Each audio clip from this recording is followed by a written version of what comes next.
मैं हूं TA sir. दोस्तों, मेरा यूट्यूब चैनल टीए टैलेंट पर आपका स्वागत है। दोस्तों, मैं काफी दिनों बाद वापसी किया हूं अपने यूट्यूब चैनल के माध्यम से।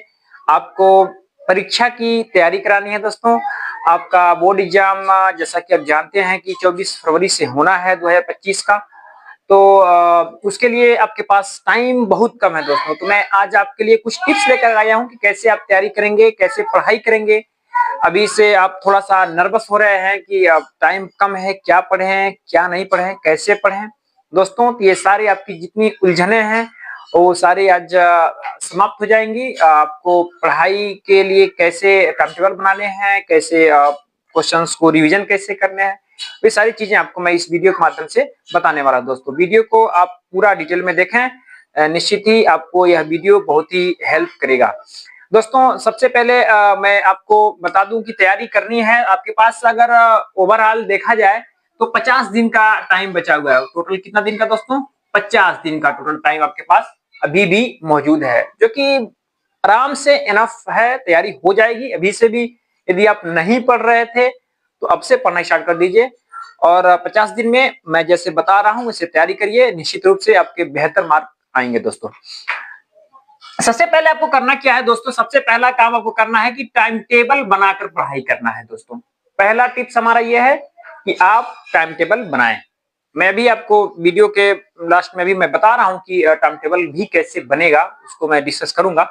आप टाइम टेबल जरूर बनाएं पढ़ाई के लिए। कैसे पढ़ाई करनी है, किस सब्जेक्ट को कब पढ़ना है। हर सब्जेक्ट को डेली पढ़ना ही है, तैयारी करनी है, तो उसके लिए एक टाइम टेबल हमारे पास होना चाहिए। दोस्तों, दूसरा नंबर पे आपको करना यह है एमसीक्यू और अति लघु उत्तरीय क्वेश्चन। दोस्तों, आप जैसा कि देखते हैं ना, बोर्ड परीक्षा का जो भी मॉडल पेपर आप देखेंगे उसमें आप देखेंगे कि एमसीक्यू हाई स्कूल में तो 20 नंबर का तो ऐसे ही आ रहा है। इंटरमीडिएट में भी कुछ विषयों में आते हैं एमसीक्यू, लेकिन थोड़ा सा कम आता है एमसीक्यू। तो उससे कोई बहुत ज्यादा दिक्कत वाली बात नहीं है। आपके एमसीक्यू क्वेश्चन और अति लघु उत्तरीय क्वेश्चन, ये दोनों जो क्वेश्चन होते हैं दोस्तों, ये बहुत ही इंपॉर्टेंट क्वेश्चन होते हैं दोनों। और ये आपके पेपर में बहुत ज्यादा देखने को मिलेंगे, चाहे आप हाई स्कूल के विद्यार्थी हैं या इंटरमीडिएट के विद्यार्थी हैं। आपको छोटे छोटे प्रश्न और अति लघु उत्तरीय प्रश्न और एमसीक्यू आपको बहुत ज्यादा मिलेंगे। बड़े क्वेश्चनों की संख्या कम होती है दोस्तों। इसलिए आपको सबसे पहला काम क्या करना है दोस्तों? पहला काम यह करना है कि आप जो भी विषय पढ़ रहे हैं उस विषय का एमसीक्यू यानी बहुविकल्पी प्रश्न और अति लघु उत्तरीय प्रश्न, इन दोनों प्रश्नों को आप क्या करिए, जो भी आपने क्वेश्चन बैंक लिया होगा परीक्षा की तैयारी के लिए, क्वेश्चन बैंक से आप चैप्टर वाइज कंप्लीटली पूरी तरह से आप इसको रट जाइए, अभ्यास कर लीजिए। एमसीक्यू और अति लघु उत्तरीय क्वेश्चन सभी विषय का पहले इसको आप तैयार कर लें। दोस्तों, यदि आप अति लघु उत्तरीय क्वेश्चन और बहुविकल्पी क्वेश्चन तैयार कर लेते हैं तो इतना तो कंफर्म है कि आप परीक्षा में फेल नहीं हो सकते हैं। दोस्तों, तो ये आपका रहा पहला स्टेप कि आप पहले छोटे क्वेश्चनों को तैयार कर लीजिए। जो भी क्वेश्चन बैंक आपके पास है उसे आप तैयार कर लें। फिर आपको करना क्या है, दीर्घ उत्तरीय प्रश्न भी पढ़ने हैं, क्योंकि ये प्रश्न जो होते हैं वो बड़े नंबर के होते हैं और आपको ज्यादा अच्छे मार्क लाना है तो दीर्घ उत्तरीय क्वेश्चन को तो आपको चैलेंज करना ही पड़ेगा। दोस्तों, तो इसके लिए क्या होना है आपको, दीर्घ उत्तरीय क्वेश्चन में क्या होता है, जो बड़े क्वेश्चन हैं, होता क्या है दोस्तों कि आप पूरी साल क्लास करते हैं, कोचिंग करते हैं, टीचर्स जो है आपको नोट्स प्रोवाइड करते हैं, अपना अनुभव के द्वारा वे आपको अच्छा हस्तलिखित नोट तैयार करा देते हैं। लेकिन होता क्या है दोस्तों, परीक्षा जैसे ही नजदीक आता है आप अपने नोट्स को फेंक देते हैं और पूरी तरह से आप क्वेश्चन बैंक्स पे डिपेंड हो जाते हैं। क्वेश्चन बैंक से आप पढ़ना प्रारंभ कर देते हैं। तो मैंने आपको पहले ही बोला है, क्वेश्चन बैंक से आप पढ़िए, लेकिन उससे केवल अति लघु उत्तरीय क्वेश्चन और बहुविकल्पी क्वेश्चन, बस इतना ही पढ़ना है क्वेश्चन बैंक से आपको। लघु उत्तरीय क्वेश्चन भी छोटे हैं तो पढ़ लीजिए, लेकिन जो बड़े क्वेश्चन है दोस्तों, आपने जो नोट्स बनाया है, जो हस्तलिखित नोट आपने पूरी साल मेहनत करके पढ़ के बनाई है दोस्तों, टीचर्स जो आपको प्रोवाइड कराए हैं, उस नोट्स के माध्यम से ही आप दीर्घ उत्तरीय क्वेश्चन को पढ़िए। क्योंकि किताब की जो भाषा है, ये क्वेश्चन बैंक से जो भाषा है, वो कठिन भाषा है और उस भाषा को आप नहीं समझ पाएंगे। उसमें भी आपके पास टाइम कम है तो दिक्कत होगी आपको तैयार करने में। तो जो आपने लिखा हुआ है तो निश्चित रूप से उसके बारे में आप कुछ पहले से जानते हैं, आप कुछ पढ़े हैं, उसका आपने क्लास में या कोचिंग में आपने टेस्ट भी दिया होगा, तो उसको आप एक दो बार जरूर पढ़े होंगे। तो एक दो बार आपने पढ़ा है पहले से, तो फिर दोबारा उसको पढ़ना आपके लिए आसान है और उससे तैयारी करनी बहुत ही लाभप्रद होगा। कम समय में आपकी बेहतर तैयारी हो जाएगी। तो ये इंपॉर्टेंट चीज है कि आप बड़े क्वेश्चन हमेशा अपने नोट्स के माध्यम से ही पढ़ें, इसकी तैयारी करें दोस्तों। फिर करना क्या आपको दोस्तों, देखिए सबसे इंपॉर्टेंट काम है आपका, जो कि आपके लिए बहुत चैलेंजिंग काम है, मुश्किल काम है, लेकिन मैं कहूंगा आपसे कि आप दोस्तों के साथ समय नष्ट न करें।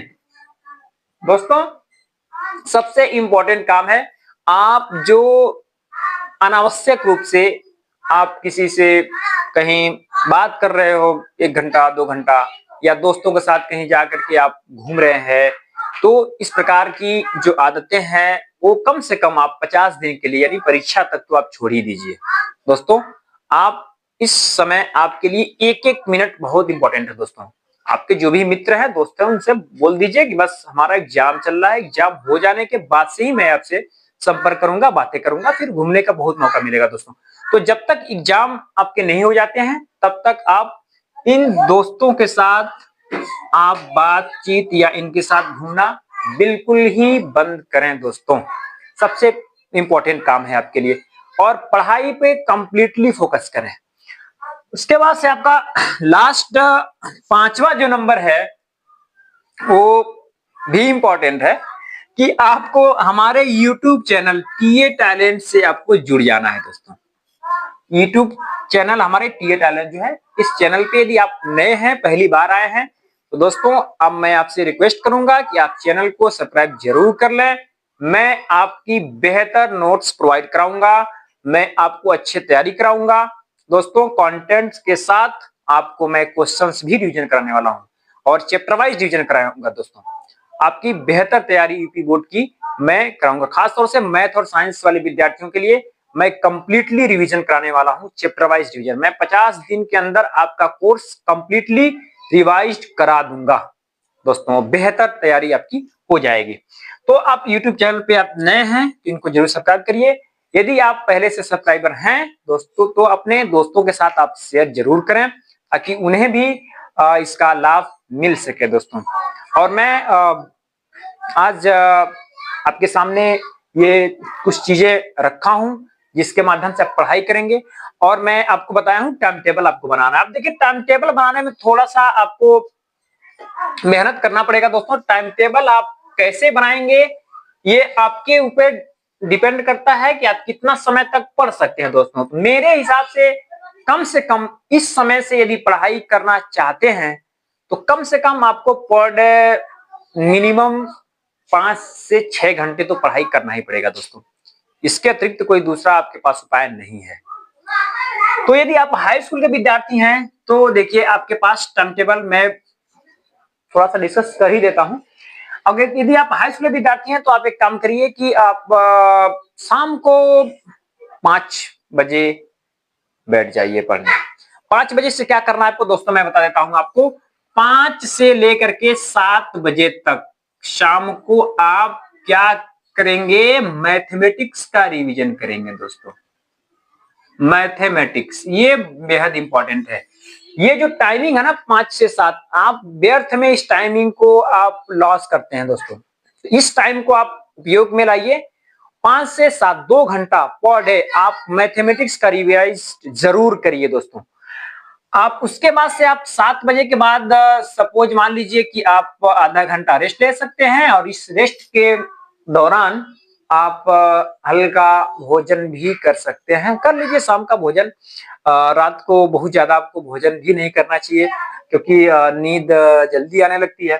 तो ये 7:30 तक आपको आधा घंटा का रेस्ट मिल जाता है दोस्तों। अब करना क्या है, 7:30 बजे से आप बैठिए और कम से कम आधा घंटा आप दोस्तों मान के चलिए कि 8 बजे तक कोई जर्नल विषय जैसे हिंदी इत्यादि पढ़ लीजिए। हिंदी पढ़ लीजिए आप। हिंदी में व्याकरण है, संधि समास अलंकार है, इसको तो मैं आपको तैयार कराऊंगा चैनल के माध्यम से, बहुत ही आसान ट्रिक के माध्यम से। आप जीवन परिचय याद कर सकते हैं, या जो भी दोहा है, और सोटा है, इनकी परिभाषाएं कुछ, इसको तैयार कर लीजिए आप। तो हिंदी आप पढ़िए आधा घंटा पर डे। 8 बजे के बाद से आप चाहें तो 8:15 तक रेस्ट कर सकते हैं, यानी आप 15 मिनट रेस्ट ले लीजिए 8:15 बजे तक दोस्तों। इसके बाद से करना क्या है आपको, 8:15 बजे से आप बैठिए और 45 मिनट यानी 9 बजे तक, 9 बजे तक दोस्तों, 9 बजे तक क्या करिए आप, कम से कम 45 मिनट आप विज्ञान विषय को जरूर पढ़ें, विज्ञान विषय को जरूर पढ़ें। कितना मिनट, कम से कम 45 मिनट में आप विज्ञान को आप दे दीजिए, ठीक है दोस्तों। इसके बाद से आपके कौन से विषय बच जाते हैं, देखिए आपका मैथमेटिक्स हो गया, हिंदी हो गया, विज्ञान हो गया, एक विषय आपका होता है सामाजिक विज्ञान दोस्तों, जो कि आप बहुत ही हल्के में इसको लेते हैं, लेकिन ये भी एक सब्जेक्ट है और यह बेहतर नंबर आपको दे सकता है। यह सब्जेक्ट यदि थोड़ी सी आप पढ़ लिए, मेहनत कर लिए, तो सामाजिक विज्ञान में आप बेहतर नंबर भी पा सकते हैं। तो ये सामाजिक विज्ञान का विषय है। आप 9 बजे तक पढ़े हैं, 9:15 तक आप 15 मिनट रेस्ट कर लीजिए, फिर आप 10 बजे तक सामाजिक विज्ञान पढ़ लीजिए, आराम से आप इत्मीनान से फिर सो जाइए 10 बजे तक दोस्तों, सो जाइए आराम से। उसके बाद से करना क्या है आपको कि अमूमन 6 घंटा तो आपको सोना ही है, 6 से 7 घंटे। तो आप अमूमन 4, 4:30 बजे तक आप आराम से सो सकते हैं। 4:30 बजे से उठेंगे आप, तो करेंगे क्या, आपके पास एक विषय है इंग्लिश, वो बची हुई है। तो इंग्लिश विषय के लिए भी आप 4:30 से उठिए, तो मान के चलिए कि आप 5 बजे तक या 5:15 बजे तक ले लीजिए, 45 मिनट ले लीजिए। 5:15 तक आप अंग्रेजी को जो भी तैयार करना है आपका पढ़ लीजिए। उसके बाद से आपके पास टाइम सुबह में यदि बचता है, जिससे मान लीजिए आपको यदि कोचिंग नहीं जाना है, घर पे रहना है, तो इस समय में आप आराम से आप चाहे तो जो शाम को आपने साइंस पढ़ा है, सामाजिक विज्ञान पढ़े हैं या हिंदी पढ़े हैं, इन जो भी चीजें आपको शाम को पढ़े हैं आप उसको एक बार रिवाइज कर लीजिए दोस्तों। इस प्रकार आपकी तैयारी बेहतर हो जाएगी और याद रहे ये काम आपको आज से रेगुलरली करना ही है दोस्तों। अब आपके पास बहानेबाजी के लिए टाइम नहीं है, घबराना भी नहीं है कि परीक्षा बहुत नजदीक है, इससे घबराने की भी जरूरत नहीं है। आपको जैसे जो मैंने टिप्स बताया है, इस टिप्स के माध्यम से आप इस प्रकार टाइम टेबल बना करके आप तैयारी करें और रिलैक्स रहें। इंशाल्लाह आपकी बेहतर तैयारी हो जाएगी और परीक्षा में आप बेहतर नंबर पा पाएंगे। धन्यवाद।